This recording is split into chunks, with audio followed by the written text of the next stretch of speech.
الرحمن الرحیم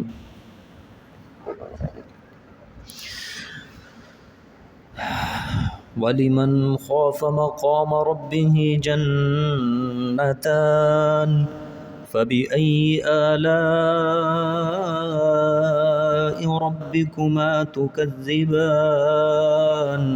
ذَوَاتَا أَفْنَانٍ فَبِأَيِّ آلَاءِ رَبِّكُمَا تُكَذِّبَانِ فِيهِمَا عَيْنَانِ تَجْرِيَانِ فَبِأَيِّ آلَاءِ رَبِّكُمَا تُكَذِّبَانِ فِيهِمَا مِنْ كُلِّ فَاكِهَةٍ زَوْجَانِ فَبِأَيِّ آلَاءِ رَبِّكُمَا تُكَذِّبَانِ مُتَّكِئِينَ عَلَى فُرُشٍ بَطَائِنُهَا مِنْ إِسْتَبْرَقٍ وَجَنَى الْجَنَّتَيْنِ دَانٍ فَبِأَيِّ آلَاءِ رَبِّكُمَا تُكَذِّبَانِ فِيهِنَّ قَاصِرَاتُ الطَّرْفِ لَمْ يَطْمِثْهُنَّ إِنسٌ قَبْلَهُمْ وَلَا جَانٌّ فَبِأَيِّ آلَاءِ رَبِّكُمَا تُكَذِّبَانِ كَأَنَّهُنَّ الْيَاقُوتُ وَالْمَرْجَانُ فَبِأَيِّ آلَاءِ رَبِّكُمَا تُكَذِّبَانِ هَلْ جَزَاءُ الْإِحْسَانِ إِلَّا الْإِحْسَانُ فَبِأَيِّ آلَاءِ رَبِّكُمَا تُكَذِّبَانِ صدق اللہ العظیم.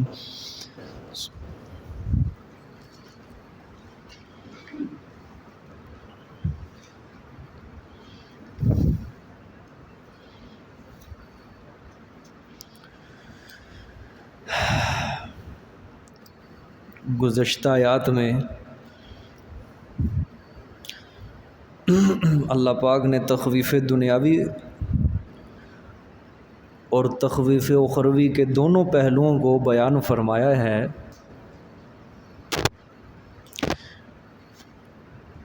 تخویف دنیاوی اللہ پاک نے یا معشر الجن والانس کے اندر بیان فرمائی، اور تخویف اخروی اللہ پاک نے فَإِذَا انشَقَّتِ السَّمَاءُ فَكَانَتْ وَرْدَةً كَالدِّهَانِ اس کے اندر بیان فرمائی. اور نیز جو اس کی تمہید تھی سَنَفْرُغُ لَكُمْ أَيُّهَ الثَّقَلَانِ، یہ تمہید تھی. اب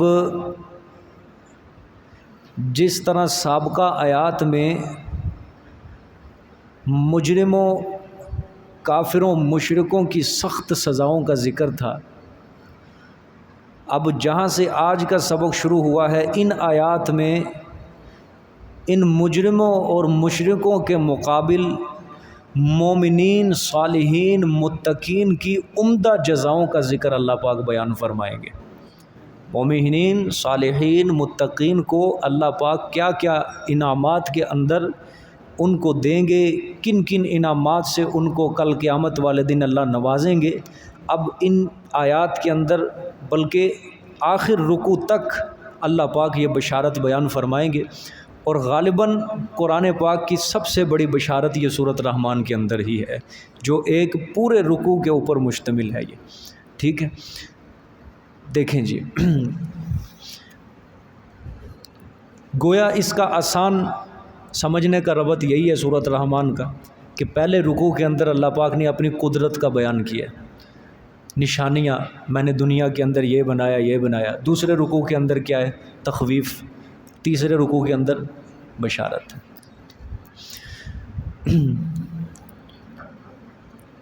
وَلِمَنْ خَافَ مَقَامَ رَبِّهِ جَنَّتَانِ، اور واسطے اس انسان کے جو ڈرتا رہا مقام ربہ، کھڑا ہونے اپنے رب کے آگے، اپنے رب کے آگے کھڑا ہونے سے وہ ڈرتا رہا. جنتان، کیا ملے گا انعام میں؟ 2 باغ ملیں گے. کیا ملیں گے؟ 2 باغ اس کو ملیں گے.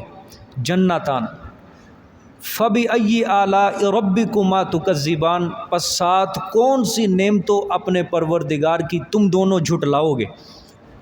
کون سی نعمتوں تم دونوں اپنے پروردگار کی جھٹلاؤ گے؟ یعنی اے جن و انس کی جماعت، اللہ پاک قیامت والے دن متقین کو، مومنین کو، صالحین کو دو باغ بدلے کے اندر عنایت فرمائیں گے، جو دنیا کے اندر اللہ پاک سے خوف زدہ ہو کر زندگی گزارتے رہے، انعام کے اندر ہم ان کو باغات سے نوازیں گے۔ تو کون کون سی اپنے پروردگار کی نعمتوں کو دنیا میں رہتے ہوئے جھٹلاؤ گے؟ ٹھیک ہے جی۔ اچھا، میں نے کہا نا جس طرح سابقہ آیات کے اندر اللہ پاک نے مجرمین کی سزاؤں کا ذکر کیا ہے، اب یہاں پہ متقین کی جزاؤں کا ذکر ہوگا کہ اللہ پاک کن کی انعامات سے نوازیں گے۔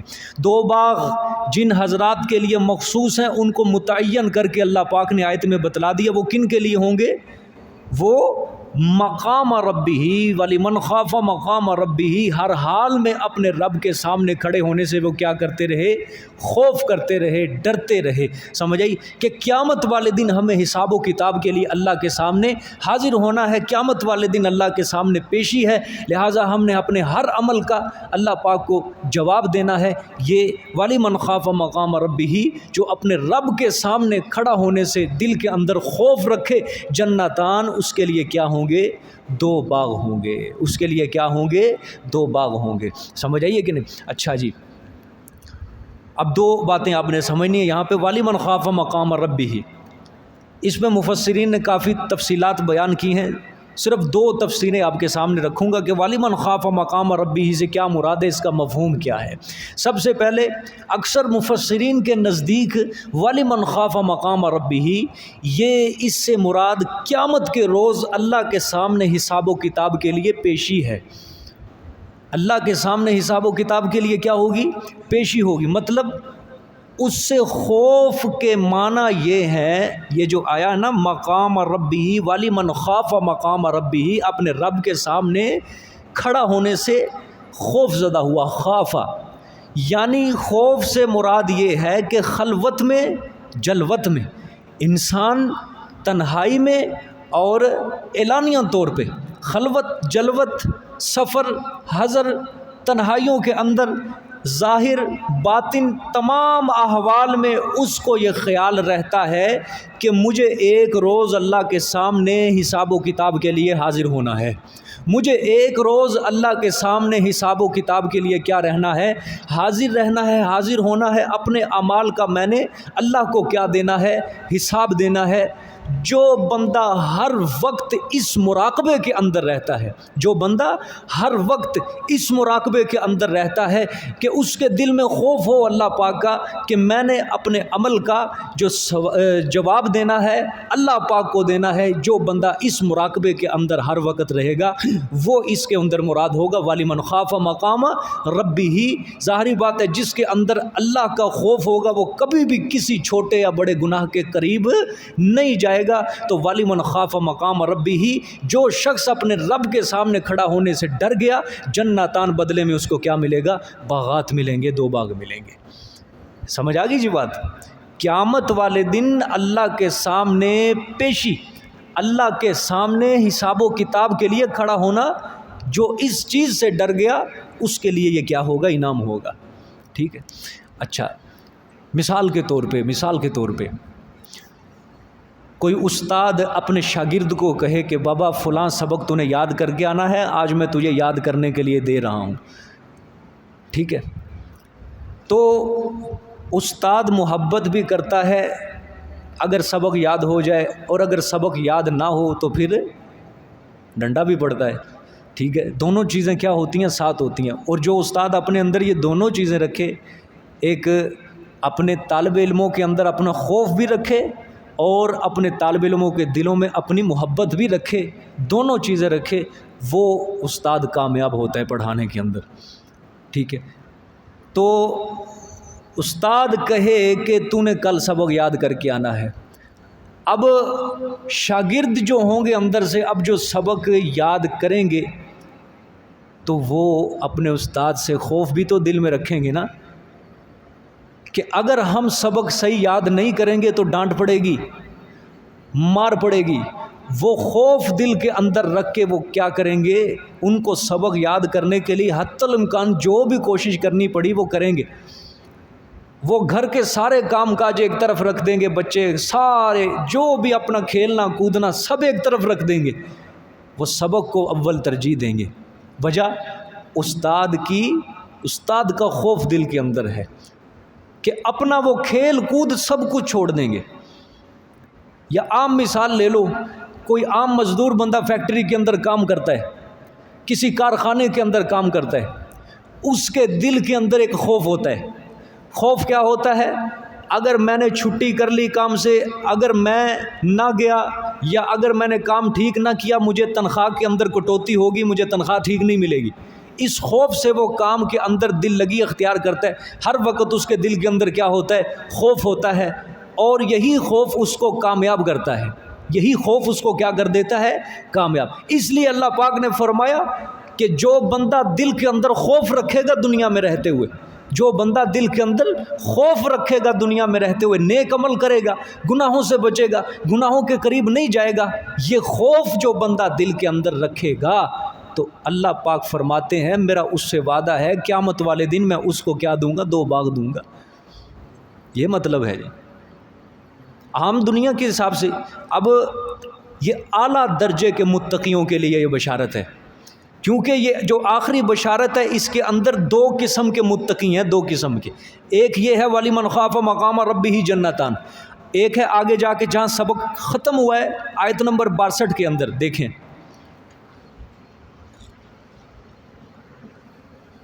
62 کے اندر شروع ہوتا ہے وَمِن دُونِهِمَا جَنَّتَانِ۔ اللہ فرماتے ہیں ان 2 باغوں کے علاوہ 2 باغ اور بھی ہیں۔ یہ کون سے 2 باغوں کے علاوہ؟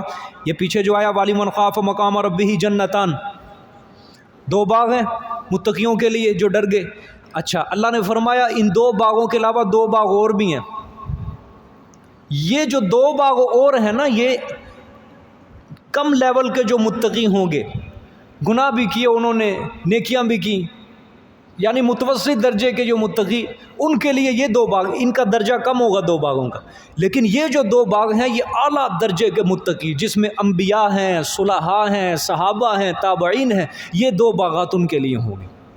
اور ظاہری بات ہے ایسا خوف عام انسان تو کر ہی نہیں سکتا، اور ہم جیسا انسان تو بالکل اس کے مترادف ہو ہی نہیں سکتا اس کے مقابل۔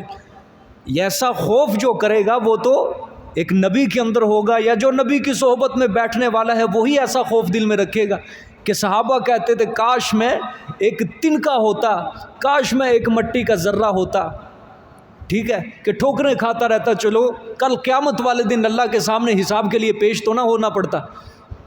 یہ کیا ہوتا ہے؟ اپنے رب کے سامنے کھڑا ہونے سے کیا ہے؟ وہ ڈرتے ہیں، خوف کرتے ہیں کہ ایک ایک عمل کا اللہ کیا لے گا؟ مجھ سے حساب لے گا، ایک ایک کام کا مجھے حساب دینے، یہ ہے خوف مراد۔ تو آج 14 صدیاں بعد کسی انسان کے دل کے اندر ہر وقت تو خوف رہ ہی نہیں سکتا، ہر وقت۔ اور خوف تبھی آتا ہے، خوف کب آتا ہے اللہ کا؟ کہ جب سر کے اوپر اس کو مصیبت آ کے بجے، پھر اس کو اللہ کا کیا آتا ہے؟ خوف۔ وگرنہ اللہ کا خوف کسی کے دل میں ہے ہی نہیں کسی کے۔ تو یہ وَلِمَنْ خَافَ مَقَامَ رَبِّهِ جَنَّتَانِ، ہر وقت وہ اللہ سے کیا رہے؟ خوف زدہ رہے، ٹھیک ہے۔ اس کے لیے کیا ہوں گے؟ 2 باغ ہوں گے۔ اچھا ایک تفسیر یہ ہے، دوسری تفسیر قرطبی ہے، مقام رب کی تفسیر انہوں نے بڑی زبردست کی ہے۔ فرمایا اللہ تعالیٰ میرے ہر قول، ہر فعل، چاہے وہ اعلانیہ ہو چاہے وہ چھپ چھپا کے ہو، اللہ تعالیٰ میرے ہر قول، ہر فعل، چاہے اعلانیہ ہو چاہے تنہائی کے اندر ہو، میرے ہر عمل کے اوپر اللہ نگران ہے، اللہ مجھے دیکھ رہا ہے، چاہے نیکی کا کام کر رہا ہوں چاہے بدی کا کام کر رہا ہوں، نماز چھوڑ رہا ہوں نماز پڑھ رہا ہوں، نماز کے اندر کوتاہی کر رہا ہوں نہیں کر رہا، نماز کتنے دل سے پڑھ رہا ہوں میں، کوئی چھوٹی سے چھوٹی نیکی، کوئی بڑی سے بڑی نیکی، کوئی چھوٹا گناہ کوئی بڑا گناہ، ہاتھ کی حرکت بھی ہے، آنکھ کا جھپکنا بھی ہے، اس کے دل میں یہ عقیدہ ہو میرے ہر عمل کے اوپر نگران کون ہے؟ اللہ پاک ہے۔ اور جس کے دل میں یہ مراقبہ ہوگا تو وہ ہے وَلِمَنْ خَافَ مَقَامَ رَبِّهِ جَنَّتَانِ، حاصل یہ بھی وہی ہے کہ قیامت والے دن پیشی کے لیے حاضر ہونا ہے، ٹھیک ہے کہ نہیں؟ تو یہ دو تفسیریں مفسرین کی آپ کے سامنے رکھیں، اور بھی بڑی تفسیریں کی لیکن یہ دو آسانی کے لیے۔ اللہ اکبر، دیکھیں جی آگے، فَبِأَيِّ آلَاءِ رَبِّكُمَا تُكَذِّبَانِ، پس ساتھ کون سی نعمتوں تم اپنے پروردگار کی جھٹلاؤ گے کہ میں نے ایسے ایسے اعلیٰ ترین تمہارے لیے باغ تیار کر کے رکھے ہوئے ہیں، تو تم دنیا میں رہتے ہوئے کس کس نعمت کا انکار کرو گے؟ ٹھیک ہے، اب یہ ذوات افنان آگے دیکھیں، یہ پڑھ لیں جی، لا بشیء من نعمک ربنا نکذب فلک الحمد، ذوات افنان فبأي آلاء ربكما تكذبان، فرمایا ذوات افنان شاخوں والے کیا ہوں گے؟ جن میں بہت سی شاخیں ہوں گی، ذوات افنان جن میں بہت سی کیا ہوں گی؟ شاخیں ہوں گی۔ یہ پیچھے ذوالعصفی والریحان آیا تھا لفظ ہے، ذوالعصفی بوسے والا غلہ، ذو کا معنی ہوتا ہے والا، ایک کے لیے ذو استعمال ہوتا ہے، زوا دو کے لیے استعمال ہوتا ہے، چونکہ پیچھے باغوں کا دو ذکر ہے، دو باغ، اس لیے ذوات افنان کہ وہ شاخوں والے ہوں گے دونوں باغ، ٹھیک ہے۔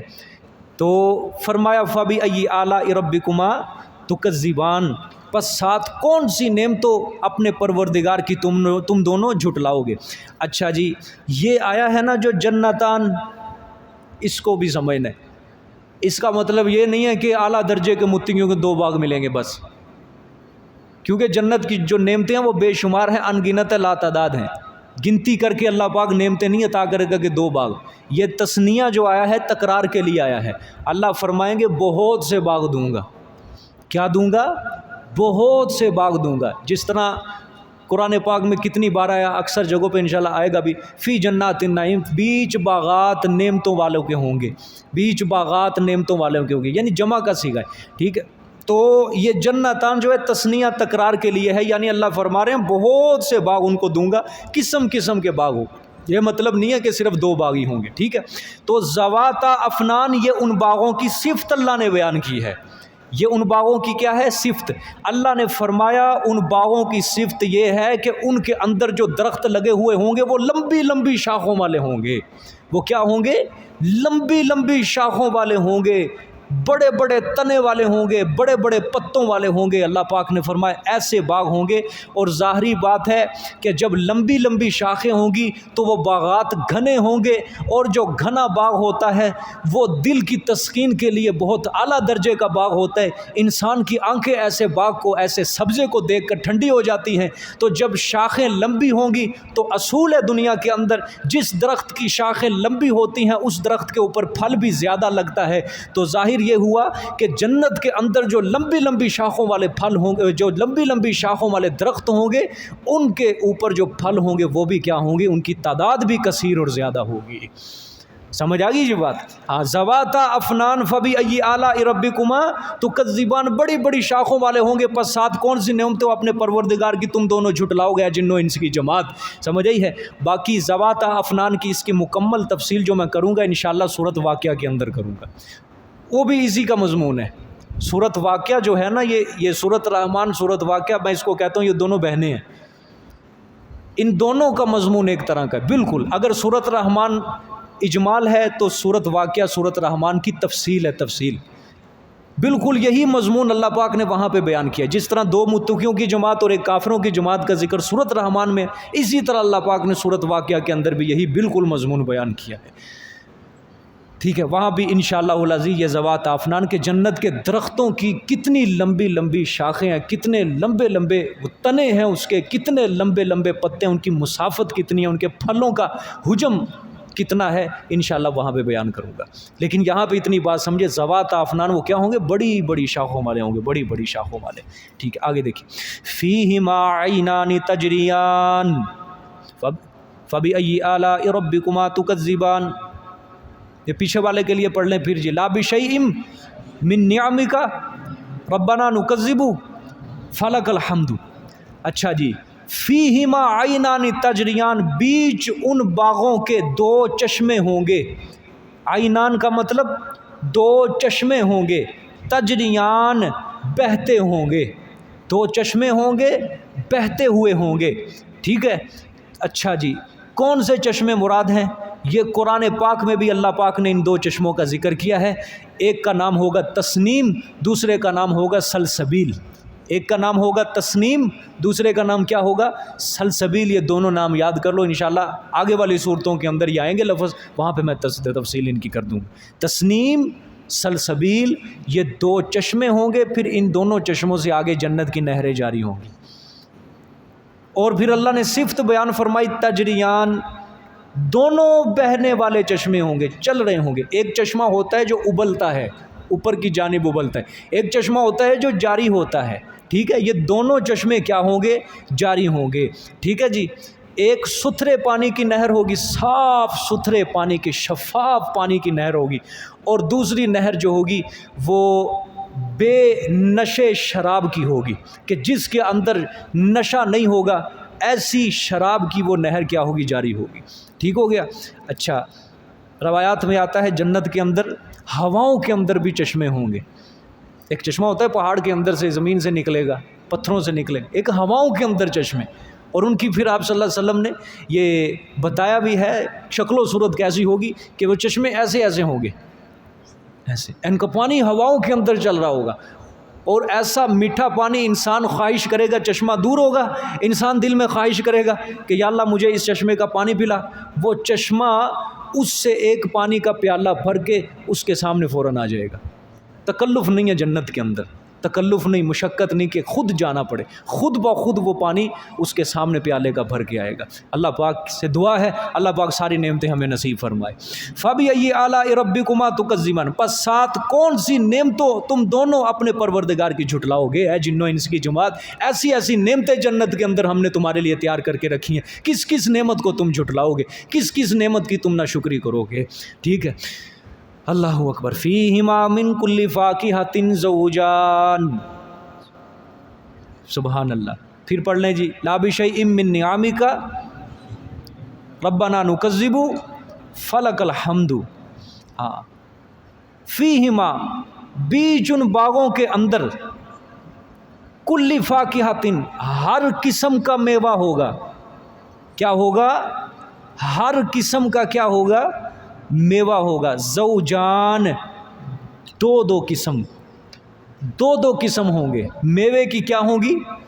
دو قسم. ہر قسم کا میوہ ہوگا، اور پھر ان میووں کی کتنی؟ دو قسمیں ہوں گی. ٹھیک ہو گیا جی. اچھا، اللہ پاک فرما رہے ہیں ہر قسم کا پھل، ہر قسم کے میوے، اور پھر ان میووں کی کیا ہوگی؟ دو جوڑے ہوں گے، دو قسمیں ہوں گی. ہاں، میوے ایسے ہوں گے تم ان میووں سے صورت شناس تو ہوو گے لیکن لذت شناس نہیں ہوو گے.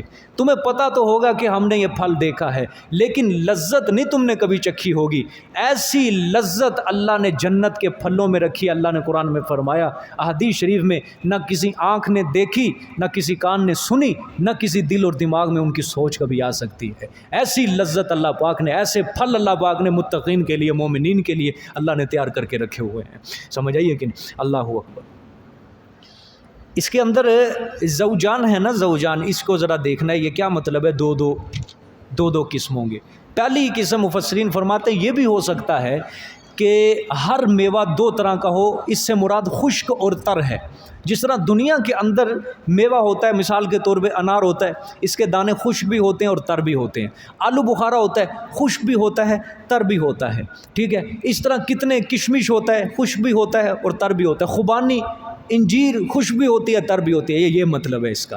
دوسرا اس کا مطلب یہ ہے کہ ایک تو دنیا کے اندر مشہور ہے، مثلا آم ہے. آم ہم نے دنیا کے اندر دیکھا ہے، لیکن جنت کے اندر جب ہم آم کو دیکھیں گے، جنتی کے دل میں یہ بات آئے گی کہ ہم تو یہ دنیا کے اندر بھی کھاتے رہے.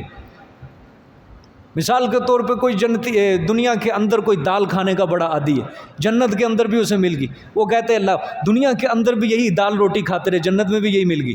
تو اللہ پاک فرما رہے ہیں نہ، دنیا کی چیز اور تھی، یہ چیز اور ہے.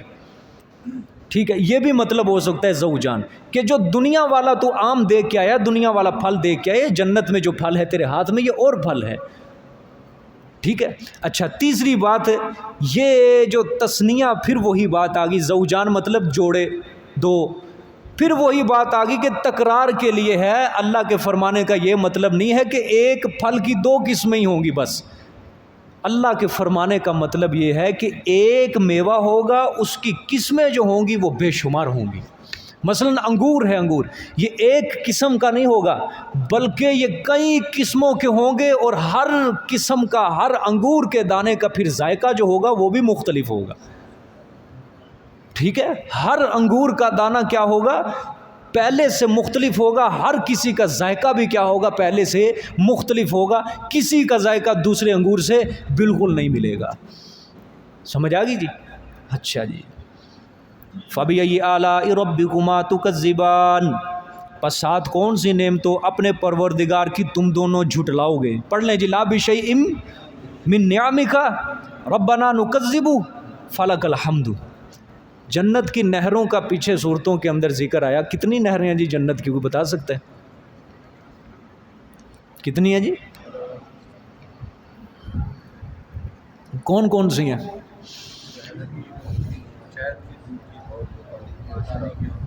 جی جزاک اللہ، اور جی ادھر سے کوئی نمائندگی کر دے۔ دودھ، پانی، شہد، شراب، چار پوری ہوئی، ٹھیک ہوگی جی۔ پیچھے سے کوئی نمائندگی کر دے جی، سمیع اللہ بھائی، جزاک اللہ، ٹھیک ہو گئے۔ یہ یاد کر لیں جی، یاد کرنے والی چیز۔ جنت میں 4 نہریں ہیں بڑی بڑی، دودھ کی، شہد کی، شراب کی اور پانی کی، صاف ستھرا پانی۔ اور شراب کی وہ دنیا والی شراب نہیں، اللہ قرآن میں صفت بار بار جہاں بھی شراب کا ذکر آیا ہے اللہ نے وہاں یہ بھی بات کہی ہے کہ جس میں سر درد نہ ہوگا، عقل میں فطور نہیں آئے گا۔ سورۃ واقعہ کے اندر بھی یہ بات آئے گی، تفصیل انشاءاللہ وہاں کروں گا انشاءاللہ۔ اور جنت کی نہریں کیسی ہیں، اس کی کٹائی کیسی ہے، اس کی کھدائی کیسی ہے، کس طرح ان کا بہنا ہوتا ہے، کس طرح چلتی ہیں، یہ بھی اللہ پاک نے سورۃ واقعہ کے اندر ساری بیان کی۔ میں نے کہا نا یہ صرف متن ہے، یہ صرف متن ہے کہ اجمال اللہ تعالیٰ بیان کر رہے ہیں، تفصیل اللہ نے سورۃ واقعہ کے اندر بیان کی ہے ساری کی ساری، ٹھیک ہے؟ فرمایا فَبِأَيِّ آلَاءِ رَبِّكُمَا تُكَذِّبَانِ، پس ساتھ کون سی نعمتوں اپنے پروردگار کی تم دونوں جھٹلاؤ گے؟ پڑھ لیں جی پھر، لَا بِشَيْءٍ مِّن نِعَمِكَ رَبَّنَا نُكَذِّبُ فَلَكَ الْحَمْدُ۔ یہ دعا ہر کوئی پڑھا کرے۔ آپ صلی اللہ علیہ وسلم نے جب سورۃ رحمان صحابہ کو سنائی تھی خاموش رہے تھے سب، آپ نے ناراضگی کا اظہار کیا تھا، آپ نے فرمایا تم سے اچھے جن رہے تھے، سورت کو سننے کے لحاظ سے تم سے اچھے کون رہے تھے؟ جنات۔ جب میں نے ان کو سنائی انہوں نے ہر فَبِأَيِّ آلَاء کے اوپر یہ دعا پڑھی تھی، لَا بِشَيْءٍ مِّن نِعَمِكَ رَبَّنَا نُكَذِّبُ فَلَكَ الْحَمْدُ۔ انہوں نے ہر فَبِأَيِّ آلَاء پہ یہ دعا پڑھی تھی، اس لیے کہیں اللہ کے رسول کے نظروں میں ہم بھی ایسے نہ بن جائیں، سمجھ آئیے؟ ناراضگی کا اظہار کیا آپ صلی اللہ علیہ وسلم نے۔ دیکھیں جی، مُتَّكِئِينَ عَلَىٰ فُرُشٍ بَطَائِنُهَا مِنْ اسْتَبْرَقٍ، فرمایا ٹیک لگانے والے ہوں گے اوپر بستروں کے، ٹیک لگانے والے ہوں گے اوپر بستروں کے۔ اچھا، ان بستروں کی صفت اللہ نے بیان فرمائی، بطائنها من استبرق، بطائنها من استبرق، اندرون کی جانب، ٹھیک ہے، اندر کی جانب، بطائنها ان بستروں کی اندر کی جانب، من استبرق موٹے ریشم کی ہوگی۔ کس کی ہوگی؟ موٹے ریشم کی ہوگی ان کی اندر کی جانب۔ سمجھ آئی کہ نہیں بات؟ یہ تو بار بار اللہ پاک ذکر کرتے ہیں نا، پیچھے غالباً سورۃ طور کے اندر بھی ذکر آیا کہ جنتی تختوں کے اوپر سہارا لگا کے بیٹھے ہوئیں گے، اور یہاں کیا ہے؟ بستر ہے، ٹھیک ہے؟ تخت بھی ہو سکتا ہے، بستر بھی ہو سکتا ہے، جو بھی چیز مراد لے لیں، دونوں مراد ہیں، ٹھیک ہے؟ وہ باتیں کریں گے ایک دوسرے سے، شراب کا دور چلے گا وہاں پہ، ٹھیک ہے؟ خدام آئیں گے، وہ گلاس کے پیالے لے کر، شراب کے پیالے لے کر ان کے سامنے آئیں گے، یہ ساری اللہ پاک تفصیل بیان کرتے ہیں، ٹھیک ہے؟ لیکن یہاں تھوڑا سا اللہ پاک کا انداز مختلف ہے، صفت اللہ نے بیان کیا اس فرش کی کہ وہ اوپر بستروں کے ٹیک لگانے والے ہوں گے۔ کس طرح ٹیک لگانے والے؟ آج کل ہمارے ہوتے ہیں صوفے، کیا ہوتے ہیں؟ صوفے ہوتے ہیں، یہ بھی ہوں گے لیکن ان کا ذرا شکل و صورت حیت جنت کی کیا ہوگی؟ مختلف ہوگی۔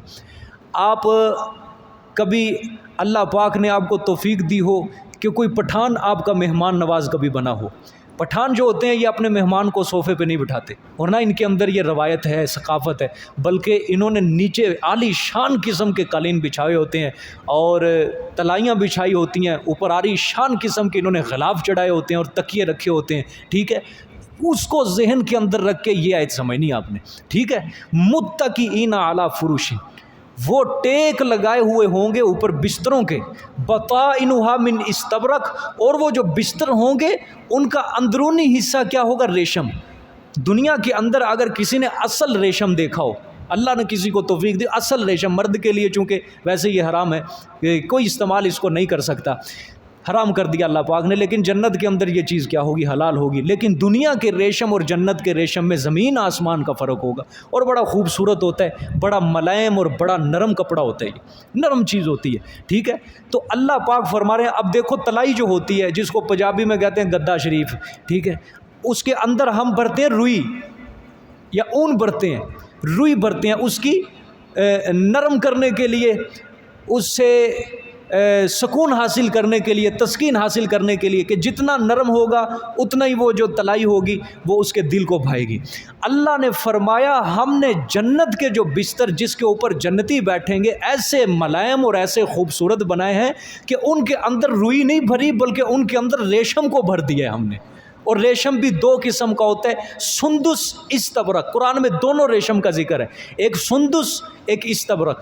استبرق کہتے ہیں موٹا ریشم اور سندس کہتے ہیں باریک ریشم کو، لیکن جو تلائیوں کے اندر جو ریشم بھرا جائے گا باریک نہ، موٹا ریشم اللہ نے فرمایا بھرا جائے گا ان کے اندر، اور جب وہ بیٹھیں گے ایک عجیب قسم کی تسکین جنتیوں کو حاصل ہوگی۔ اب یہاں سے آپ اندازہ لگائیں کہ دنیا کے اندر جب ہم اندر روئی بھرتے ہیں تلائی کے اندر، تو روئی چاہے صاف ہے چاہے گندی ہے ہم نہیں دیکھتے، لیکن اوپر کا غلاف ہم بڑا خوبصورت چڑھاتے ہیں کہ یہ دیکھنے والے کی آنکھوں کو ٹھنڈا کرے۔ آپ یہاں اندازہ لگائیں، اللہ نے فرمایا جو اندر کا حصہ ہوگا وہ ریشم کا ہوگا، اور غلاف جو اوپر چڑھائے جائیں گے بستروں کے وہ کتنے خوبصورت ہوں گے۔ جو ان بستروں کے اوپر، ان تلائیوں کے اوپر غلاف چڑھائے جائیں گے وہ کتنے خوبصورت ہوں گے، ٹھیک ہے۔ اس کا اندازہ نہیں لگا سکتے، بس انسانی عقل کو اللہ نے بتا دیا کہ دیکھ لو جن بستروں کے اوپر تم بیٹھو گے نا ان کا اندرونی جانب کیا ہوگا؟ موٹے ریشم کا بنا ہوا ہوگا، اور جو اوپر غلاف چڑھا ہوگا اس کا اندازہ تم خود ہی لگا لو وہ کتنا خوبصورت ہوگا۔ سبحان اللہ، سمجھ آئی ہے؟ اللہ اکبر۔ پھر فرمایا وَجَنَ الْجَنَّتَيْنِ دان، سبحان اللہ، اور میوہ چننا دونوں باغوں کا، وَجَنَ الْجَنَّتَيْنِ دان، اور میوہ چننا دونوں باغوں کا، دانن قریب ہوگا، قریب ہوگا، ٹھیک ہے۔ اچھا جی، کیا مطلب ہے؟ اللہ فرماتے ہیں اب جنتی بیٹھے ہوئے ہیں بستروں کے اوپر ٹیک لگا کے باتیں کر رہے ہیں ایک دوسرے سے۔ اب ظاہری بات ہے باغات کے اندر وہ بیٹھے ہوئے ہوں گے، درخت ہوں گے لمبی لمبی شاخوں والے۔ اب مثال کے طور پہ کوئی درخت اس سے دور ہے، کسی درخت کا اس کو میوہ نظر آیا اور دل کے اندر خواہش پیدا ہوئی کہ میں اس درخت کا میوہ کھاؤں، تو اللہ نے فرمایا درخت دور ہے، جنتی کو پریشان ہونے کی ضرورت نہیں، جوتے پہن کے اس کے پاس جانے کی بھی ضرورت نہیں ہے، کسی سواری کی بھی اس کو ضرورت نہیں ہے۔ اللہ نے فرمایا وہ درخت جو ہوگا اس کی ٹہنی خود جھومتی جھومتی جھومتی جھومتی اس جنتی کے پاس آئے گی، اور وہ پھل اس سے توڑے گا اور وہیں پہ وہ کھانا شروع کر دے گا۔ یعنی تکلف اور مشقت جنت کے اندر بالکل نہیں ہے۔ سمجھ آئی ہے کہ نہیں؟ کن کے لیے ہیں یہ نعمتیں ساری؟ متقین کے لیے، ٹھیک ہے، یہ متقین کے لیے ہیں، مومنین کے لیے، موحدین کے لیے ہیں، جو اللہ تعالیٰ کی رضا، اللہ تعالیٰ کی خوشی کی طرح دنیا کے اندر زندگی گزارتے رہے، اپنی خواہشات کے مطابق زندگی نہیں انہوں نے گزاری، ٹھیک ہو گیا، ایک اصول اور دائرے کے اندر رہ کے انہوں نے زندگی گزاری کہ جنت دونوں باغوں کا میوہ، مطلب جتنے بھی باغ ہوں گے جنت کے اندر ان کا میوہ کیا ہوگا؟ بالکل قریب ہوگا۔ قریب مطلب یہ ہے کہ اگر درخت دور ہے، میوہ دور ہے، اگر اس کے دل کے اندر خواہش پیدا ہوئی وہ ٹہنی خود بخود جھک کے اس جنتی کے سامنے آئے گی، ٹھیک ہے۔ ایک روایت کے اندر ہے اسی طرح نہروں کا بھی یہی حال ہوگا، مثلا نہر اس سے دور ہے، نہر اللہ ہاتھ کے اندر چھڑی دے گا ہر جنتی کے ہاتھ میں، نہر اس سے دور ہے، شراب پینا چاہتا ہے، شہد پینا چاہتا ہے، دودھ پینا چاہتا ہے، وہ چھڑی کو گھمائے گا، بس وہ نہر جو ہوگی اپنا رخ پلٹ کے اس کے سامنے آ جائے گی، اس کے سامنے بہنا شروع کر دے گی، اور وہیں سے وہ یا شراب پی گا یا دودھ پیے گا، جو مرضی۔ تکلف جنت کے اندر نہیں ہے۔ کس دنیا کے پیچھے بھاگ رہے ہیں آپ؟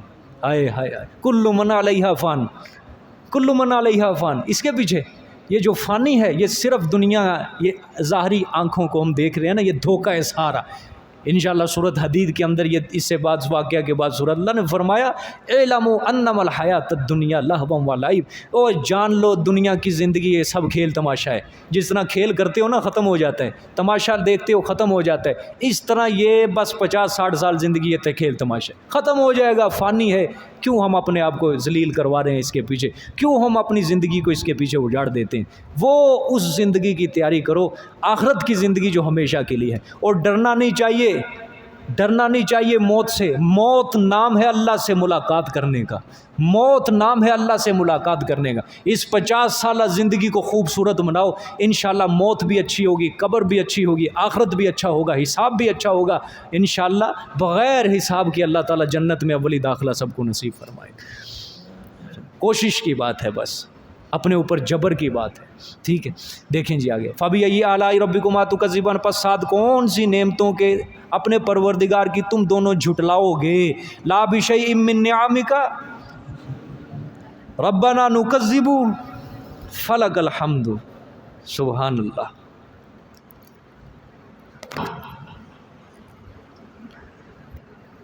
فیہن قاصرات الطرف لم یطمثہن انس قبلہم ولا جان۔ سبحان اللہ۔ بیچ ان باغوں کے قاصرات الطرف، نیچی نگاہ والی ہوں گی۔ کیا ہوں گی؟ نیچا نگاہ رکھنے والی ہوں گی، ٹھیک ہے۔ بھئی کسی کو اتنا بڑا محل مل جائے، ایسے باغات مل جائیں، نہریں مل جائیں، باغات مل جائیں، چشمے مل جائیں، اتنی سہولتیں مل جائیں، ٹھیک ہے، ایک پورا جہان اس کو مل جائے، ایسے ایسے بستر، ایسے ایسے درخت اس کو مل جائیں جہاں تکلف نہیں، اور پھر وہاں یہ فیہن قاصرات الطرف نہ ہو تو پھر بات نہیں بنتی، سمجھ آئیے کہ نہیں؟ تو پھر سجدہ نہیں ہے جہان۔ جہان جو سجدہ ہے، گھر جو سجدہ ہے، وہ اسی کے ساتھ ہی سجدہ ہے، فیہن قاصرات الطرف۔ اللہ جنت کا ذکر جہاں بھی کرتے ہیں اس چیز کو اللہ نے ضرور ذکر کیا، فیہن قاصرات الطرف، سبحان اللہ۔ بیچ ان باغوں کے نیچی نگاہ رکھنے والی ہوں گی، ٹھیک ہے۔ اچھا آسانی کے لیے میں سمجھا دیتا ہوں، پہلے اللہ پاک نے ان کے حسن اخلاق کو بیان کیا ہے، ان حوروں کے حسن اخلاق کو، پھر اللہ پاک نے ان کے حسن صورت کو بیان کیا، دونوں چیزیں بیان کی ہیں، ٹھیک ہے۔ پہلے حوروں کے حسن اخلاق کو بیان کیا ہے، پھر ان جنت کی حوروں کے حسن صورت کو بیان کیا۔ اخلاق کتنا خوبصورت ہوگا اور ان کا جو وجود کا حسن ہوگا وہ کتنا خوبصورت ہوگا، دونوں چیزیں اللہ پاک نے یہاں بیان۔ یہ ہے اخلاقی حسن۔ اخلاقی حسن کے اندر سب سے پہلی اللہ نے بات کیا بیان کی ہے؟ شرمیلی نیچی نگاہ رکھنے والی وہ حوریں ان کو ملیں گی۔ کیا مطلب؟ با حیا با کردار عورت ان کو ملے گی، ٹھیک ہے۔ لم یطمثہن انس قبلہم ولا جان، سبحان اللہ۔ پھر حفاظت اللہ نے کیسی کی ہے ان کی؟ فرمایا نہیں قربت کی ہوگی، لم یطمثہن نہیں قربت کی ہوگی ان سے، انسن کسی انسان نے، قبلہم پہلے اس کے، یعنی یہ جس جنتی کو یہ حور ملی ہے اس سے پہلے کسی نے بھی اس حور کو، اس جنتی عورت کو ہاتھ بھی نہیں لگایا۔ پھر فرمایا والا جان، اور نہ کسی جن نے، ایسی سجا کے رکھی ہوئی ہیں۔ سورۃ واقعہ کے اندر اللہ نے فرمایا کامثال اللؤلؤ المکنون، کہ ایسی وہ حوریں ہیں کہ جس طرح ان کے اوپر خیمہ چڑھا دیا گیا ہو، چھپا کے رکھی ہو، جس طرح موتی کو چھپا کے رکھا جاتا ہے، اس طرح اللہ نے فرمایا ہر حور کے اوپر ہم نے خیمہ لگایا ہوا ہے کہ کوئی آ کے اس کو چھوئے بھی نہ، سبحان اللہ۔ سمجھ آئی ہے؟ اچھا اس میں ایک دو باتیں سمجھنی ہے۔ یہ لم یطمثہن جو لفظ آیا ہے نا، اس کو غور سے سمجھنا، اس کا مطلب کیا ہے۔ یہ تمس سے نکلا ہے۔ تمس جو ہوتا ہے کئی معنوں میں استعمال ہوتا ہے۔ لم یطمثہن، تمس توئے میم سا، کئی معنوں میں استعمال ہوتا ہے۔ جو عورت کو مہینے کے اندر مخصوص ایام میں حیض آتا ہے اس کو بھی تمس، اور ایسی عورت کو طامس بھی کہا جاتا ہے۔ مطلب کیا ہے کہ ان ایام میں خاوند کو اپنی بیوی سے مباشرت کرنے کی بالکل اجازت نہیں ہے، حرام ہے۔ تو حیض والی عورت کو بھی کیا کہا جاتا ہے؟ طامس۔ جنت کی حوروں کو بھی اللہ پاک نے جو فرمایا کہ کوئی جن و انس کسی نے ان کو ہاتھ بھی نہیں لگایا، تو اس وجہ سے لم یطمثہن کا لفظ استعمال کیا۔ یا دوسرا مطلب، ہر کنواری لڑکی سے مباشرت کو بھی کیا کہا جاتا ہے؟ طمس کہا جاتا ہے۔ اور یہاں پہ جو معنی مراد ہے وہ یہی ہے۔ کیا ہے؟ یہی معنی مراد ہے۔ اللہ تعالیٰ فرمائے، جو نفی کی ہے وہ اللہ تعالیٰ کے فرمانے کا مطلب یہ ہے کہ جن اہل جنت کو میں نے یہ حوریں دینی ہیں، ان حوروں کو ان انسانوں سے پہلے جس چیز کے حصے میں آئیں گی، کسی جن نے، کسی انسان نے ان کو چھوا تک بھی نہیں، ہاتھ بھی نہیں لگایا۔ تو یہ سب سے پہلی جو ہوتی ہے نا دنیا کے اندر جب کوئی کسی سے مرد کسی سے شادی کرنے لگتا ہے، ہر مرد کے ذہن میں سب سے پہلی غیرت مند کی بات کر رہا ہوں، ہر غیرت مند مرد کے ذہن میں سب سے پہلی جو ذہن میں چیز آئے گی وہ یہی آئے گی کہ اس کا گاٹا کسی اور کے ساتھ فٹ نہ ہو، یہ عورت زانی نہ ہو، بے حیا نہ ہو، میری زندگی خراب نہ کر دے، با حیا ہو، کسی مرد کے اوپر اس نے آنکھ اٹھا کر بھی کسی کو دیکھا نہ ہو، کسی مرد کے ساتھ اس کا چکر بھی نہ چل رہا ہو۔ ہر غیرت مند مرد کے دل کے اندر یہ پہلے خیال آتا ہے۔ تو یہاں بھی کس کا ذکر ہے؟ غیرت مندوں کا ذکر ہے، متقین جو اللہ نے سب سے پہلے ان کو یہی بات بتلا دی، لم یطمثہن فیہن قاصرات الطرف۔ پہلا تو ان حوروں کے اندر کہ ان کو وہ خود کیا ہوں گی؟ نیچی نگاہ والی ہوں گی، اور پھر دوسری بات کسی جن نے، کسی انسان نے بھی اس کو ہاتھ نہیں لگایا ہوگا۔ ٹھیک ہو گیا جی؟ ہاں، یہ ہے نا جو انسن قبلہم ولا جان، دونوں کا اللہ پاک نے ذکر کیا۔ انسان کو جو ملنا چاہیے تھا اللہ انسان کا ذکر کرتا کہ کسی انسان نے ہاتھ نہیں لگایا، اللہ نے دونوں کا ذکر کر دیا، جن اور انسان۔ اس کا مطلب یہ ہے کہ صرف انسان ہی جنت میں نہیں جائیں گے، جنات بھی جنت میں جائیں گے۔ ٹھیک ہے، کیونکہ دونوں مخاطب ہیں، مکلف بھی دنیا کے اندر دونوں انسان اور جنات۔ تو اللہ نے فرمایا جو حوریں انسان کو ملیں گی ان کو کسی انسان نے ہاتھ نہیں لگایا، اور جو جنات کو ملیں گی ان کو کسی جن نے ہاتھ نہیں لگایا۔ یہ بھی مطلب ہو سکتا ہے۔ یا دوسرا مطلب ایک اور بھی ہے، دنیا کے اندر جو ہوتی ہیں نا عورتیں، ٹھیک ہے، ان کے اوپر جنات بھی مسلط ہو جاتے ہیں۔ عورتوں کے اوپر سب سے زیادہ جنات مسلط ہوتے ہیں جو شیطانی ہوتے ہیں۔ ٹھیک ہو، اللہ نے فرمایا دنیا کی عورتوں کی طرح، جس طرح دنیا کے اندر عورتوں کے اوپر جنات مسلط ہو جاتے ہیں، اللہ نے فرمایا جنت کی حوریں ایسی بنا کے رکھی ہوئی ہیں کہ نہ کسی انسان نے، نہ کسی جن نے کبھی ان کو ہاتھ ہی نہیں لگایا، ایسا محفوظ کر کے رکھا ہوا ہے۔ سبحان اللہ، اللہ اکبر۔ یعنی اللہ فرما رہے ہیں کہ کھانے پینے کی چیزوں کے علاوہ جنتیوں کی تسکین کے لیے ہم نے ان کے لیے ایسی ایسی حوریں تیار کر کے رکھی ہیں جن میں ایک اچھی رفیقہ حیات کے تمام اوصاف ہوتے ہیں۔ ٹھیک ہے، وہ سراپا شرم و حیا ہوں گی، فیہن قاصرات الطرف، وہ سراپا شرم و حیا ہوں گی، اپنے شوہروں کے علاوہ کسی غیر مرد کے اوپر وہ کبھی بھی نگاہ نہیں ڈالا کرے گی۔ جن کو ملے گی ان سے پہلے کسی جن نے، کسی انسان نے ان کو ہاتھ نہیں لگایا ہوگا۔ سمجھ آئی ہے؟ اور اللہ پاک نے فرمایا حسن اخلاق کے اندر وہ کیا ہیں؟ فیہن قاصرات الطرف لم یطمثہن انس قبلہم ولا جان فبأی آلاء ربکما تکذبان، پس ساتھ کون سی نعمتوں اپنے پروردگار کی تم دونوں جھٹلاؤ گے۔ سمجھ آئی؟ کون کون سی نعمتوں کو جھٹلاؤ گے؟ پڑھ لیں، لا بشیء من نعمک ربنا نکذب فلک الحمد۔ ہاں، اب ہے کأنہن الیاقوت والمرجان، اب یہ ہے حسن صورت۔ ٹھیک ہے، گویا کہ وہ حوریں، ہن ادھر ہی ہے، حوروں کی طرف ضمیر جا رہی ہے، گویا کہ وہ یاقوت اور مرجان ہیں۔ گویا کہ وہ کیا ہیں؟ یاقوت اور مرجان ہیں۔ فبأی آلاء ربکما تکذبان، پس ساتھ کون سی نعمتوں اپنے پروردگار کی تم دونوں جھٹلاؤ گے۔ اچھا، سب سے پہلے سمجھنا یاقوت اور مرجان کسے کہتے ہیں جی؟ عام طور پہ یہ کوئی آیت نہیں سمجھاتا یاقوت مرجان کیوں اللہ پاک نے حوروں کو کہا، بہت زبردست تشبیہ دی ہے یہ۔ ٹھیک ہے، دنیا کے اندر یہ دو پتھر ہیں بڑے خوبصورت ہیں، یہ یاقوت اور مرجان، سبحان اللہ، دونوں کا حسن بھی الگ الگ ہے۔ یہ اصل پتھر نہیں ملتا یہاں دنیا کے اندر، بہت کم جگہوں کے اوپر یہ یاقوت اور مرجان اصل پتھر ہے، وگرنہ سب سے بڑی جو 2 نمبری ہے نا وہ ان پتھروں کے اندر ہی ہے۔ سب سے بڑی دغا بازی، دھوکے بازی جو لوگ کرتے ہیں بڑی بڑی دکانوں کے اوپر، جیولری کی دکانوں، یاقوت کہہ کے انہوں نے سجایا ہوا ہے اور جھوٹ بولتے ہیں، خدا کی قسمیں اٹھا جاتے ہیں، لیکن وہ یاقوت اور مرجان اصل پتھر نہیں ہے کہیں۔ ہوتا کیسا ہے یہ پتھر؟ یاقوت سب سے پہلے سمجھے، اللہ نے فرمایا یاقوت اور مرجان دونوں پتھروں کی طرح ہیں وہ۔ یاقوت کے ساتھ اللہ نے تشبیہ دی جنت کی حور کو۔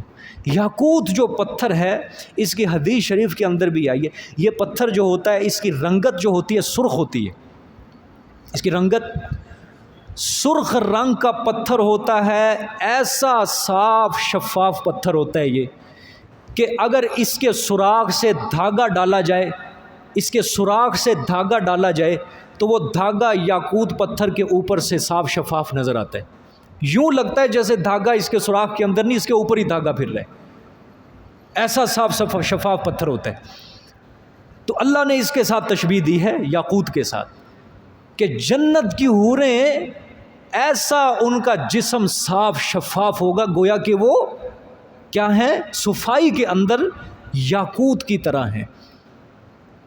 نہیں سمجھ آئی؟ ٹھہر جو میں ابھی سمجھاتا ہوں، حدیث سنو۔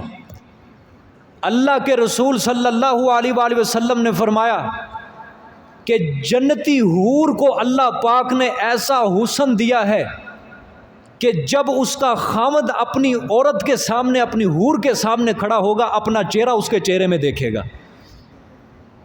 اپنا چہرہ اس کے چہرے کے اندر دیکھے گا، ایسا صاف شفاف یاقوت، صفائی کے اندر یاقوت ہیں وہ، ایسا حسن اللہ پاک نے دیا۔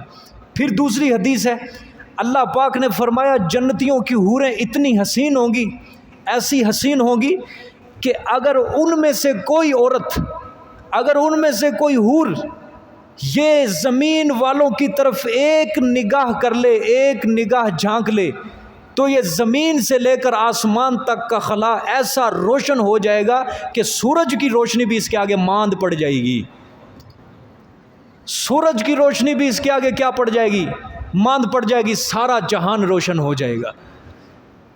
پھر جنت کی حور کا دوپٹہ اتنا قیمتی ہے، حضور صلی اللہ علیہ وسلم نے فرمایا اس حور کا جو دوپٹہ ہے اتنا قیمتی ہے کہ دنیا کی کوئی قیمتی سے قیمتی چیز اس دوپٹے کی قیمت کا مقابلہ نہیں کر سکتی۔ دنیا و ما فیہا سے جنت کی حور کا دوپٹہ قیمتی ہے۔ آپ غور کریں، اللہ پاک نے فرمایا کہ جنتی حوروں کو ہم نے ایسا حسن دیا ہے، ایسا حسن، لیکن اتنا بے شمار حسن ہونے کے باوجود ان حوروں کے سروں پہ بھی دوپٹے ہوں گے۔ اور یہ دنیا کی بے حیا عورتیں جو آج یہ اپنا حسن دکھانے کے لیے اور مصنوعی حسن دکھانے کے لیے یہ دوپٹے اتار دیتی ہیں، اتار کے گلوں کے اندر لٹکا لیتی ہیں، اور استغفر اللہ، اللہ پاک معاف فرمائے، اور ایسے باپ کو اللہ پاک غیرت مند بنائے کہ اس کی بیٹی، آج مسلمانوں کی بیٹیاں پینٹ شرٹ ڈالنا شروع کر رہی ہیں، دوپٹہ اتر گیا سروں سے، اتر گیا سروں سے دوپٹہ، اور پینٹ شرٹ ڈالنی شروع کر دی ہے۔ اللہ اکبر! کدھر جائے گی یہ قوم؟ یہ مسلمانوں کی گھروں کے اندر جو بچیاں تنگ لباس پہننا شروع کر دیا، دوپٹہ اتر گیا ہے، اور اپنے باپ سے وہ دو ہاتھ کرنے کے لیے تیار ہو جاتی ہیں اگر باپ سمجھا بھی دے۔ کئیوں کے باپ سمجھا دیتے ہیں، وہ بیچارے چپ کر جاتے ہیں، اور کئیوں کے سمجھاتے ہی نہیں ہیں، وہ کہتے ہیں ہماری بیٹی کی عزت اسی چیز کے اندر ہے، ماڈرن بنے، پینٹ شرٹ پہنے، تنگ لباس، فوش لباس پہنے اور جائے۔ یہ مسلمان ہیں آج کے لوگ، یہ کون سے لوگ ہیں؟ یہ وضع میں تم ہو نصارہ تمدن میں حنود، اقبال 70 سال پہلے کہہ کے گیا، وضع میں تم ہو نصارہ تمدن میں حنود، تمہاری وضع قطع کیا ہے؟ ہندوؤں جیسی، تمدن رسم و رواج کس جیسا ہے؟ عیسائیوں جیسا۔ یہ ہیں مسلمان جنہیں دیکھ کے شرمائیں یہود، یہودی شرماتے ہیں۔ کیوں کہا اقبال نے یہودی شرماتے ہیں؟ کیونکہ یہودیوں کو پتہ ہے سچا نبی ان کا اسلام سچا ہے، ان کا مذہب سچا ہے، یہودیوں کو سارا پتہ ہے اس وقت بھی، کہ مسلمانوں کا مذہب سچا ہے، ان کا نبی سچا ہے، لیکن یہودی کیوں شرماتے ہیں؟ وہ کہتے ہیں یہ بے ایمان آج کے مسلمان ایسے ہیں، ان کا جو پیغمبر ان کو کہہ کے گیا تھا نا یہ اس جیسے نہیں ہے، یہ جھوٹے ہیں، یہ مسلمان یہ جھوٹے ہیں، یہ جھوٹے ہیں، یہ نام مسلمانوں کا استعمال کر رہے ہیں، یہ دعوے اس پیغمبر کے ساتھ نسبت کر رہے ہیں، ان کا لباس ہم جیسا ہے، ان کی شکل ہم جیسی ہے، ان کے سروں کے بال ہم جیسے ہیں، ان کا رسم و رواج گھر کا ہم جیسا ہے، ان کا مرنا جینا، ان کی خوشیاں ہم جیسی ہیں، اور نام یہ لے رہے ہیں مسلمان۔ یہ ہیں مسلمان جنہیں دیکھ کے شرمائیں یہود، وضع میں تم ہو نصارہ تمدن میں ہو۔ استغفر اللہ، یہاں تک یقین کرو حالات پہنچ چکے ہیں، یہ جب مسلمانوں کی شادیاں ہوتی ہیں نا، اب توبہ، کانوں کو ہاتھ لگانے والے ہوتے ہیں، غیر محرم عورتیں، بچیاں، نوجوان لڑکوں کے ساتھ کھڑی ہو کے کیمرے کے اندر تصویریں کھنچوا رہی ہیں۔ ایسے گندے حالات، یہ مسلمان ایسے غلاظت کے مجسمے بن گئے آج کہ باہر سے کسی کیمرہ مین کو بلا کے اپنی بچیوں کو ان کے سامنے کھڑا کر کے مختلف سٹائلوں کے اندر تصویریں بنوا رہے ہیں۔ کہاں کہاں وہ جاتی ہیں تصویریں، یہ محمد صلی اللہ علیہ وسلم کی امت کی یہ روحانی بیٹیاں بنیں گی، کہ یہ سچے مذہب کے ساتھ تعلق رکھ کے بھی اپنے آپ کو بے شرم بنا رہے ہیں، یہ اپنے آپ کو، اور نام یہ مسلمانوں کا استعمال کر رہے ہیں۔ یہ مسلمان کے ساتھ، اسلام کے ساتھ ایسے مسلمانوں کا کوئی تعلق۔ الیاذ باللہ، جوان بچیاں، چچا زاد بھائی کیا ہوتے ہیں؟ یہ محرم ہوتے ہیں؟ یہ تایا زاد بھائی محرم ہوتے ہیں؟ غیر محرم ہے۔ یہ دیور کے بارے میں اللہ کے رسول صلی اللہ علیہ وسلم نے فرمایا یہ موت ہے، موت۔ کہاں پھر چچا زاد بھائی، کہاں پھر تایا زاد بھائی؟ اس کے ساتھ کھڑی ہو کے اس کی بیٹی تصویریں کھنچوا رہی ہے۔ مسلمانوں کی بچیاں ٹک ٹاک بنا رہی ہیں، بناتی ہیں۔ کہاں گیا ہماری غیرت؟ کہاں گئی غیرت مسلمان کی آج؟ کدھر گئی وہ باپ کی غیرت؟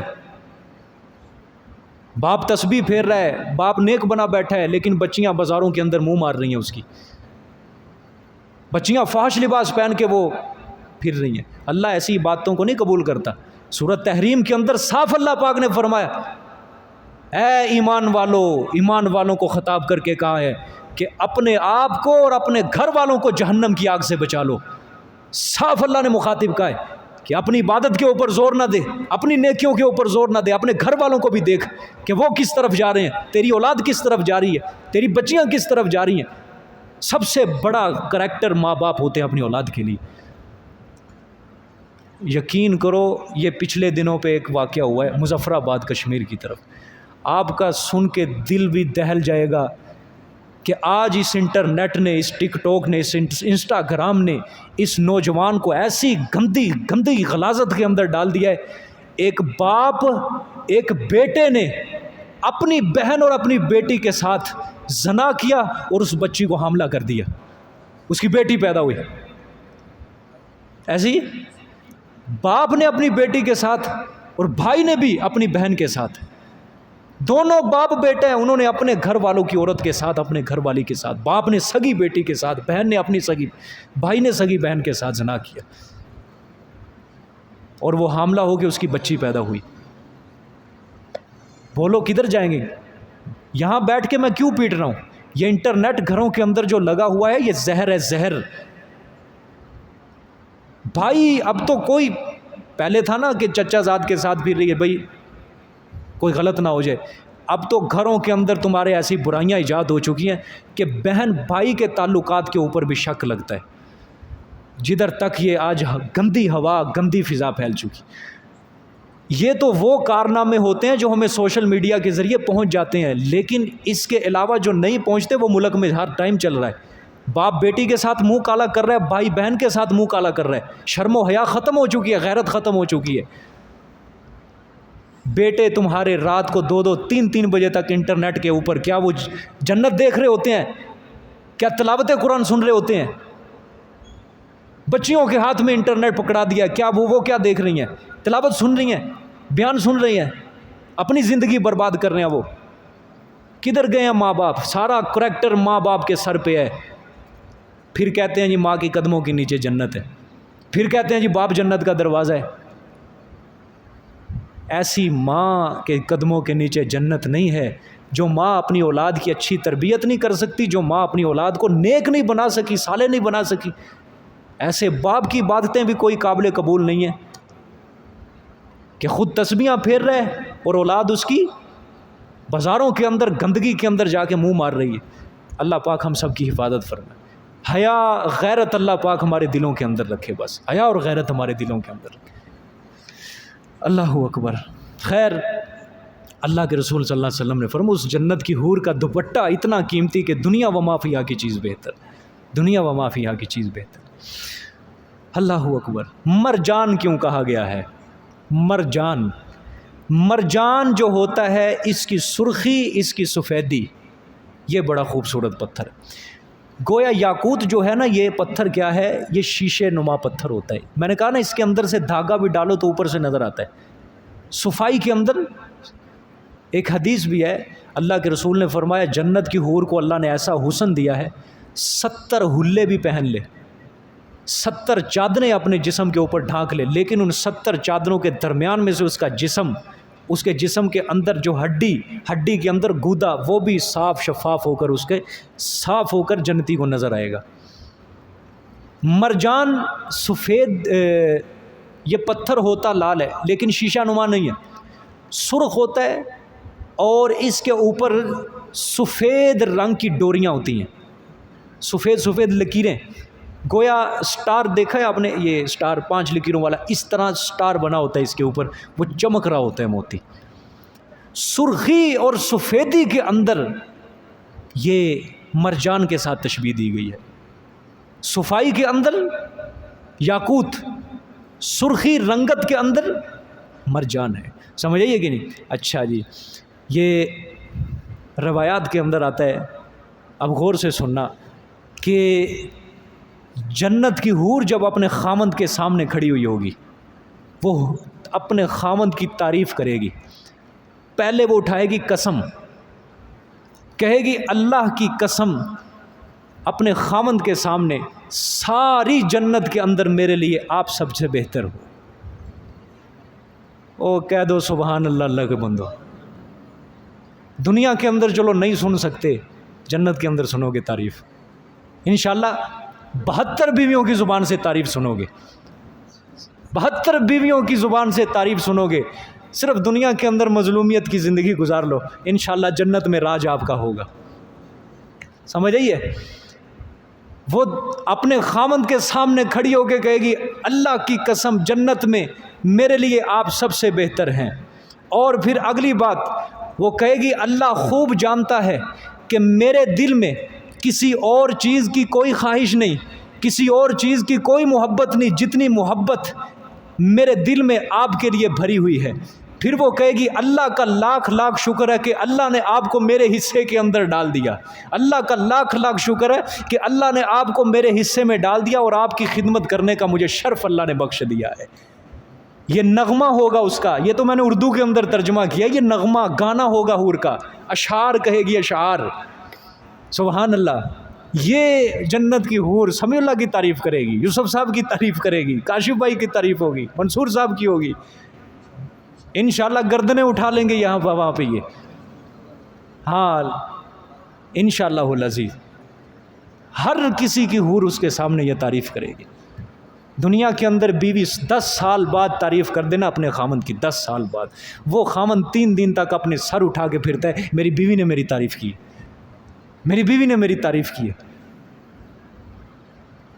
وگرنہ بیوی کی زبان سے تعریف نکلوانا خامند کی اس طرح ہے جس طرح سوئی کے ذریعے پہاڑ کو اٹھانا، جس طرح سوئی کے ذریعے پہاڑ کو اٹھانا مشکل ہے، اسی طرح بیوی کی زبان سے تعریف ناممکن ہے۔ ٹھیک ہے، لیکن جنت کی حوریں یہ نغمے گائیں گی انشاءاللہ۔ یہ سارا نغمہ میں سورۃ واقعہ کے اندر سناؤں گا آپ کو، عربی کے اندر نغمہ ہے، آپ صلی اللہ علیہ وسلم نے فرمایا ان کا نغمہ یہ ہوگا، اشعار، عربی اشعار کے اندر وہ گانا گائیں گی۔ وہ صرف اس کا مختصر خاکہ میں نے آپ کے سامنے رکھا ہے۔ وہ کہیں گی کہ جنت میں میرے لیے آپ سب سے بہتر ہیں، سبحان اللہ، اور اللہ خوب جانتا ہے میرے دل میں جنت کی کسی اور چیز کی کوئی محبت نہیں جتنی محبت آپ کی میرے دل کے اندر ہے، اور اللہ کا لاکھ لاکھ شکر ہے اللہ نے میرے حصے میں آپ کو کر دیا۔ اور آپ کی خدمت کا شرف اللہ نے مجھے بخش دیا ہے۔ اللہ پاک سب کو نصیب فرمائے، سب کو نصیب فرمائے۔ اور ایک اور حدیث ہے جی، بطور فخر کے، بطور مذاکرہ کے، یہ صحابہ کے اندر بحث چھڑ گئی کہ جنت میں عورتیں زیادہ ہوں گی یا مرد زیادہ ہوں گے؟ جنت میں صحابہ کے درمیان، اب صحابہ اکرام ان کی مجلسیں پاک ہوا کرتی تھیں، ہم جیسے نہیں تھے وہ، ہر وقت ان کے اندر آخرت کا تذکرہ چل رہا ہے، جنت کا تذکرہ چل رہا ہے، اور اللہ کو منانے کے لیے اعمال، یہ ان کی بحث، یہ ان کی مجلسیں ہوا کرتی تھی۔ حضرت ابو ہریرہ رضی اللہ تعالیٰ عنہ نے فرمایا، یہ صحابہ آپ صلی اللہ علیہ وسلم جب چلے گئے تھے نا دنیا سے، تب یہ بحث چھڑی تھی۔ تو موضوع کیا تھا؟ جنت میں عورتیں زیادہ ہوں گی یا مرد زیادہ ہوں گے؟ تو حضرت ابو ہریرہ نے فرمایا کہ ابو القاسم نے نہیں فرمایا کہ پہلی جماعت جو جنت میں جائے گی وہ چاند جیسی صورتوں والی ہوگی، اور دوسری جماعت جو جنت میں جائے گی وہ تاروں جیسی حسین جماعت وہ جنت کے اندر جائے گی۔ تو ان میں سے ہر شخص کی 2 بیویاں ہوں گی، ہر شخص کی کیا ہوں گی؟ 2 بیویاں ہوں گی۔ یعنی مطلب یہ ہے 70 حوریں اور 2 دنیا والی بیویاں مراد ہیں۔ ٹھیک ہو گیا؟ یعنی بیویاں بھی ساتھ جائیں گی، 2 بیویاں ہر جنتی کو الگ سے ملیں گی۔ ٹھیک ہو گیا؟ تو حسن جمال ہر بیوی کو، دنیا والی کو، ان کو بھی میسر ہوگا۔ اب حدیث شریف کے اندر یہ بھی بات آئی ہے کہ جو دنیا والی عورت ہوگی وہ جنت کی حوروں کی سردار ہوگی۔ اب اس کی کچھ شرائط بھی حدیث کے اندر بتائی ہیں کہ ہر عورت وہ سردار نہیں بن کے بیٹھ جائے گی۔ ٹھیک ہے؟ دنیا کے اندر خامند کی نافرمانی، ٹھیک ہے، خامند کی خدمت نہیں کی، طرح طرح کی باتیں سنائی، نماز نہیں پڑھی، روزہ نہیں رکھا، تو وہ کس طرح حوروں کی سردار بن سکتی ہے؟ اس کی کچھ شرائط ہیں، انشاءاللہ یہ بھی صورت واقعہ کے اندر ہی بیان ہوگی کہ کون سی عورت جنت کی حوروں کی سردار بنے گی۔ سمجھ آئیے؟ آپ اس لیے جب یہ جنت کی حوروں کا تذکرہ ہو، عورتیں سبحان اللہ کبھی نہیں کہیں گی، مرد سبحان اللہ کہے گا۔ ٹھیک ہے؟ آپ جنت کی حوروں کا تذکرہ بیوی کے سامنے کرو، اس کے دل کھٹ کھٹ ہوگا، کھٹ کھٹ ہوگا، لیکن جب آپ کہو گے نا تو سردار ہوگی، وہ بھی اونچی ہو جائے گی، انشاءاللہ العزیز میں سردار بنوں، سمجھ؟ اس لیے وہ نہیں خوش ہوگی۔ ٹھیک ہے؟ یہ مرد خوش ہوتے ہیں کیونکہ یہ نعمت کس کے لیے ہے؟ مردوں کے لیے۔ عورت کے لیے کیا ہے؟ سردار ہوگی۔ سردار ہر عورت نہیں، شرائط ہیں، شرائط اس کی۔ ٹھیک ہے؟ وہ صورت واقعہ کے اندر بیان ہوگی۔ ٹھیک ہے؟ آگے دیکھیں جی، فَبِأَيِّ آلَاءِ رَبِّكُمَا تُكَذِّبَانِ، پس ساتھ کون سی نعمتوں اپنے پروردگار کی تم دونوں جھٹلاؤ گے؟ اے جنوں انس کی جماعت، تمہارے لیے ایسی ایسی حوریں ہم نے خوبصورت تیار کر کے رکھی اور تم دنیا کے اندر ناشکری والی زندگی گزار رہے ہو۔ اللہ اکبر۔ سمجھ آئی ہے؟ یہ آج کل کے نوجوانوں کے لیے بھی آیت سبق آموز ہے کہ جن گندی ذلیل عورتوں کے پیچھے تم نے، لڑکیوں کے پیچھے اپنی زندگی برباد کی ہوئی ہے، جنت کے اندر اللہ نے تمہارے لیے حوریں تیار کر کے رکھی، اگر دنیا میں ناشکری کرو گے، یہ اتنی بڑی نعمت جو اپنی سر ہاتھوں سے نکال دو گے، اپنے ہاتھوں سے نکال دو۔ اس لیے اچھے انسان بنو، کسی کی بہن کے اوپر نگاہ ڈالنے سے پہلے تمہارے گھر کے اندر بھی ایک 4 دیواری میں ایک بہن بیٹھی ہے، ذرا اس کی عزت کا بھی خیال کرو۔ اور یاد رکھنا، غالباً علماء نے لکھا ہے کہ یہ قرض ہے، زنا قرض ہے، قرض۔ ہاں، اس کا تعلق حقوق العباد سے ہے، حقوق اللہ سے نہیں ہے، حقوق العباد سے اس کا تعلق ہے۔ اگر تم کسی کی بہن کی عزت ذلیل کرو گے، اگر کوئی کسی کی بہن کے ساتھ زنا کرے گا، اللہ اس کو اس وقت تک موت نہیں دے گا جب تک اس کی بہن کے ساتھ بھی زنا نہ ہو جائے۔ قرض بہت بڑا، یہ قرض۔ کسی کی ماں کے ساتھ کرے گا، اللہ اس کو اس وقت تک موت نہیں دے گا جب تک وہ اپنے زندگی کے اندر اپنی ماں سے زنا ہوتا نہ دیکھ لے۔ بہت بڑا قرض ہے۔ اللہ پاک سب کو معاف فرمائے۔ زنا، شراب، جوا، اس کے بالکل قریب نہ جانا، نشہ قریب نہ جانا، بالکل برباد ہو جاتا ہے انسان، ہمیشہ کے لیے برباد۔ سمجھ آ گئی؟ حل جزاء الاحسان الا الاحسان، یہ پڑھ لیں جی پیچھے، لا بشیء من نعمک ربنا نکذب فلک الحمد، حل جزاء الاحسان الا الاحسان۔ اب یہ ان کا تذکرہ ختم ہو گیا، اعلیٰ درجے کے متقیوں کے لیے تھی نا یہ ساری نعمتیں، انبیاء، صحابہ، تابعین۔ ٹھیک ہے؟ فرمایا کیا نہیں ہے بدلہ احسان کا مگر احسان؟ سبحان اللہ۔ اللہ تعالیٰ نے فرمایا احسان کا بدلہ احسان ہی ہے۔ اچھا، فرمایا یعنی اعلیٰ درجے کی نیکی کا بدلہ اعلیٰ درجے کی عطا، اعلیٰ درجے کی نیکی کا بدلہ اعلیٰ درجے کی عنایت۔